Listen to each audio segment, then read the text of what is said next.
읽겠습니다. 하나님의 뜻에 나를 맞추라. 하나님의 뜻에 나를 맞추라 라고 하는 말씀입니다. 이제 누가복음이 시작이 되면서 누가복음을 누가 썼냐? 누가복음은 누가가 썼습니다. 누가는 어떤 사람이냐 하면 의사예요. 그러니까 의사이기 때문에 관심이 어디에 있냐면 이 사람들에게 있었죠. 가난한 자에게 있었고, 그리고 이렇게 또 소외된 자들에게 있었고, 그리고 특별히 이방인들에게 있었죠. 그러니까 누가의 관심이 이와 같이 생명에 있었고, 또 약한 자들에게 있었고, 가난한 자에게 있기 때문에 내용 전체가 어떤 내용이 나올 것 같아요? 가난한 자들에 대한 이야기가 나오고, 소외된 자들에게 이야기가 나오고, 이방인들에 대한 이야기가 많이 언급이 될 거다라고 하는 거죠. 그들에게 하나님의 역사가 어떻게 나타나는지를 이와 같이 보여주는 책이 누가복음이죠. 그러면 대상이 누구냐라고 하는 것은 특별히 이름을 거론하잖아요. 데오빌로라고 하는 사람입니다. 데오빌로라고 하는 사람은 어떤 사람이냐면 로마의 고위 공직자라고 이렇게 예측을 할 수 있습니다.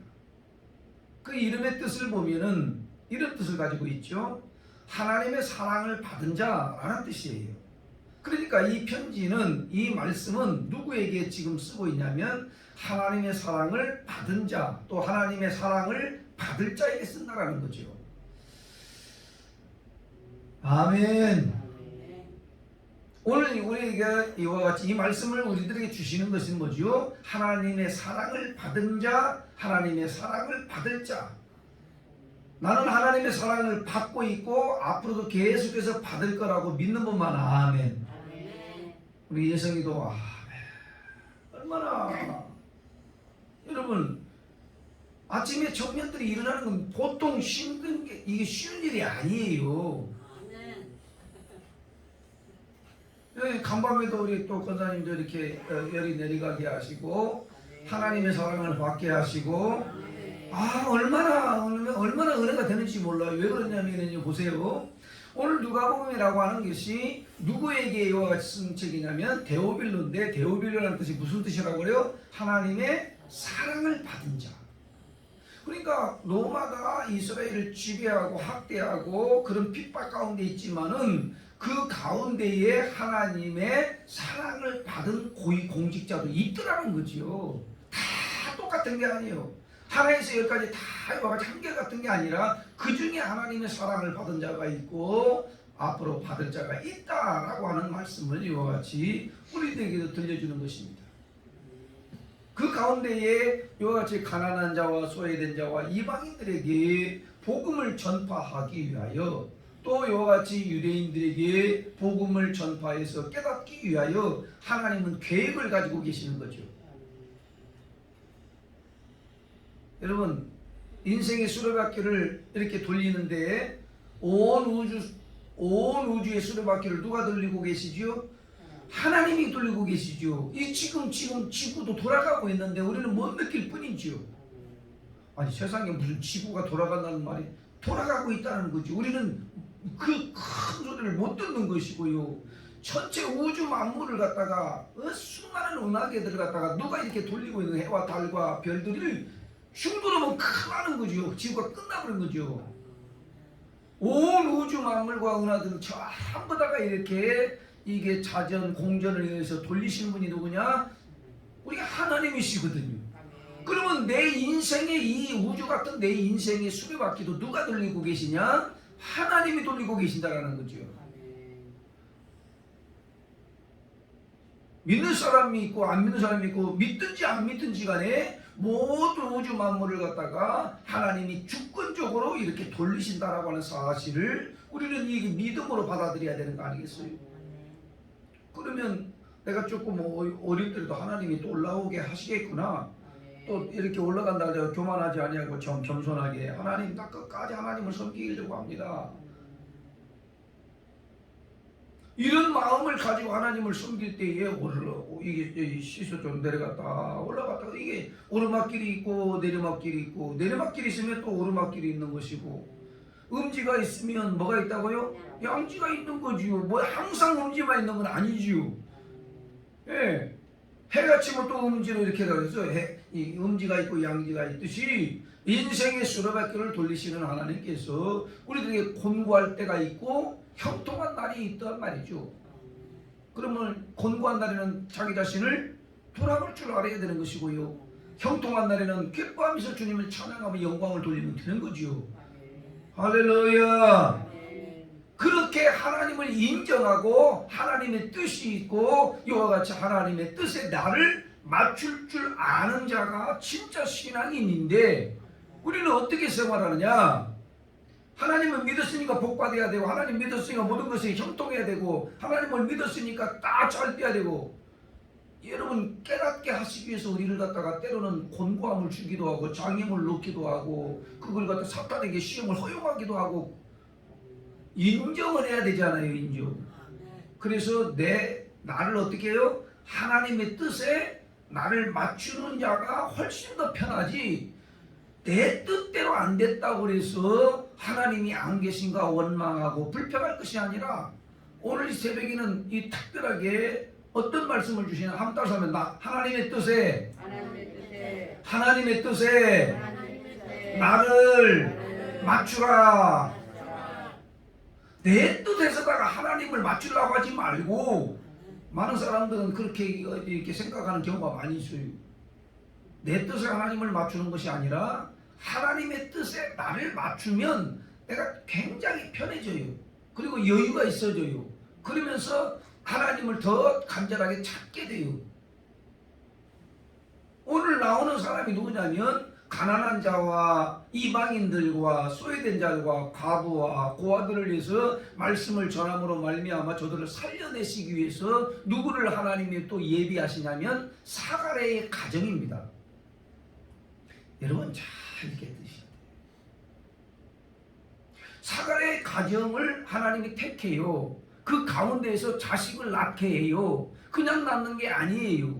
원래 이 사가랴의 가정은 아내가 엘리사벳이라고 하는 이 가정을 이루고 있는데, 엘리사벳은 아기를 못 낳아요. 대개가 지금 성경은 구약 성경이나 신약성에 딱 넘어오면서 전부 다가 위대하게 쓰임받고 정말 하나님의 뜻대로 이렇게 이루어가는 사람들을 전부 다 이 탄생할 때에 거의 다가 하나님의 주권적인 역사가 작동이 되는데, 아내가 뭐가 없다? 태문이 안 열려요. 거의 다. 자식이 없어요. 사라도 이와 같이 아브라함의 아내 사라도 어떻게 해요? 아기를 못 낳은 사람이었잖아요. 한나도 아기를 못 낳은 사람이었잖아요. 그러니까 나야 이와 역사가 일어나는데, 거기다가 이게 나이가 90세가 되도록 아이들이 없으니까 태를 못 잇는 거잖아요. 그렇듯이 오늘 이 신약에 딱 넘어와서도 하나님의 일을 잘 감당하고 주님이 오실 것을 예비할 수 있는 이 사람을 갖다가 미리 성경 말라기서에 보면은 엘리야가 먼저 오겠다라는 말씀을 이루려고 이 성경 말씀을 우리들에게 주시는 거지 않습니까? 그때 엘리야가 그 누구예요? 주님보다 먼저 오실 자가 누구죠? 세례 요한이거든요. 그러면 이 세례 요한이 누구의 가정에서 태어나죠? 사가랴의 가정에서 태어나는 겁니다. 근데 원래 사가랴의 가정에서 태어나는데 아내가 엘리사벳이에요. 근데 아내는 수태하지만 아주 자식을 못 낳아요. 아기가 없었다 그렇게 말씀하잖아요. 근데 보십시오.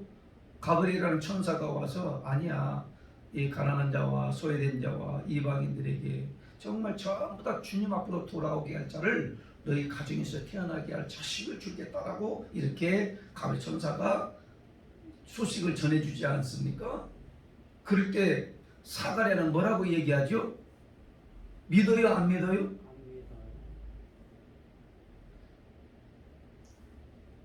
안 믿을 수밖에 없이. 왜 그러냐면 이미 내 아내는 늙었고 나도 이같이 늙은 사람이기 때문에 무슨 이같이 아들을 준다고 하니까, 그러니까 못 믿을 수밖에 없지요. 그러나 천사를 보내서, 가브리엘 천사를 보내서 하나님이 말씀해 주셨다라고 한다면 그냥 아멘, 우리 같으면 그냥 아멘 그럴 것 같아요. 한번 보세요. 오늘 사가랴가 어떻게 대하는가 한번 같이 한번 읽어보겠습니다. 18절 17절부터 한번 같이 한번 읽어보겠습니다. 시작. 그가 또 엘리야의 심령과 능력으로 주 앞에 먼저 와서 아버지의 마음을 자식에게 거스르는 자들의 의인의 슬기에 돌아오게 하고 주를 위하여 세운 백성을 준비하리라. 사가랴가 천사에게 이르되 내가 이것을 어떻게 알리오? 내가 늙고 아내도 나이가 많으니이다. 그랬습니다.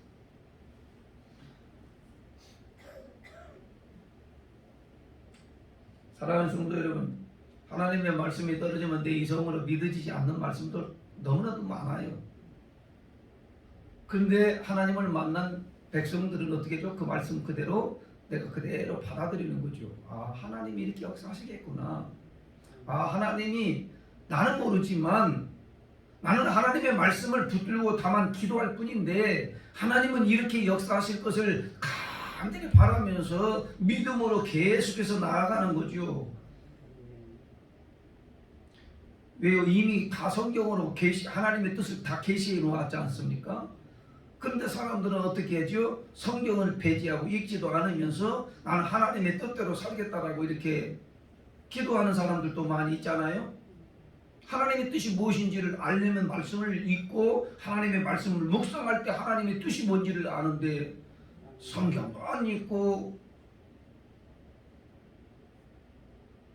내 뜻대로 가면서 기도는 하나님의 뜻대로 하기를 원합니다라고 하는 것은 앞뒤가 안 맞는 거지요.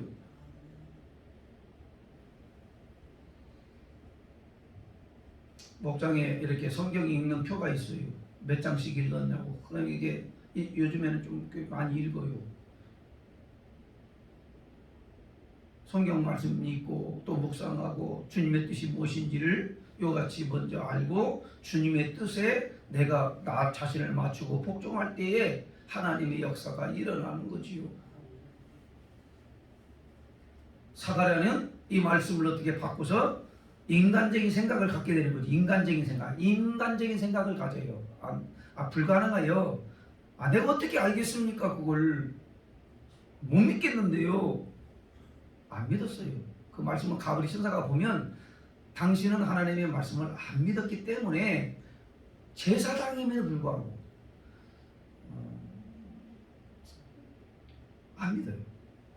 그래서 어떻게 되죠? 제사장 사가랴는 이게 지성소에 들어가서 제사를 드리고 사람이 나와야 되잖아요. 근데 이게 나오기는 나는데 그 임무를 수행하고 나오기는 나오는데 뭐가 되어 나오냐면 벙어리가 되어 나오죠. 벙어리가 되어서.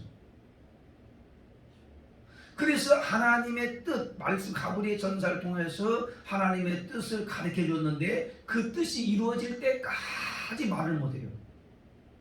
한번 보겠습니다. 20절 말씀 다 같이 시작. 보라 일이 되는 날까지 내가 말 못하는 자가 되어 능히 말을 못하리니 이는 내가 내 말을 믿지 아니함이거니와 때가 이르면 내 말이 이루어지리라 하더이다. 자, 그렇게 보겠습니다. 그 다음에 22절이요. 22절, 21절, 21 다 같이 시작. 백성이 사가랴를 기다리며 그가 성전 안에서 지체함을 이상히 여기더라.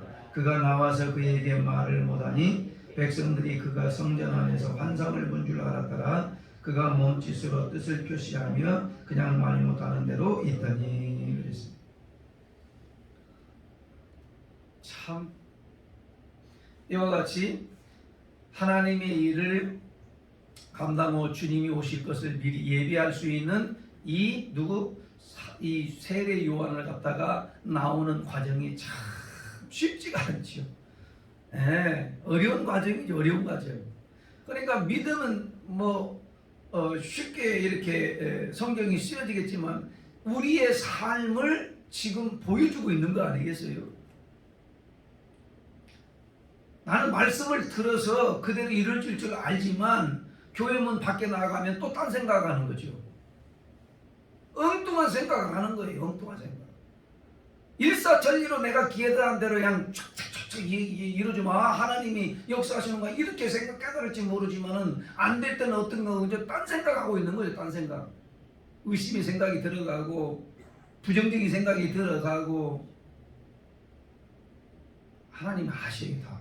하나님이 다 알고 계시는데 그 반응을 볼 텐데 우리는 언제까지나 무슨 반응이요? 믿음의 반응을 보여야 돼. 따라서 믿음의 반응을 보이자. 믿음의 반응을 보이자. 끝까지 믿음의 반응을 보이자. 끝까지 믿음의 반응을 보이자. 끝까지 믿음의 반응을 보여서 주신 말씀을 오늘 이 사가랴에게 이야기한 이 천사의 말을 사가랴가 믿음으로 받아들이면 이게 벙어리 된 그 기간 약 5개월 동안을 벙어리 된 상태로 제사장 직문. 얼마나 답답합니까? 얼마나. 우리 영적인 사람들이기 때문에 영적으로 말을 해야 되는데 영적인 말 한 개도 안 하고 인간적인 말만 하면 그것이 바로 이게 영적으로 이 벙어리 된 사람들의 모습 아니겠어요? 아멘하고 믿음으로 아멘해서 하나님의 역사가 분명히 일어납니다라고 말할 수 있는 이런 사람. 영적인 말을 하나도 안 하고 육적인 말만 하고 세상적인 말만 하고 환경 탓만 하고. 여러분 이런 사람은 육적인 사람이고 영적인 사람이 아니죠.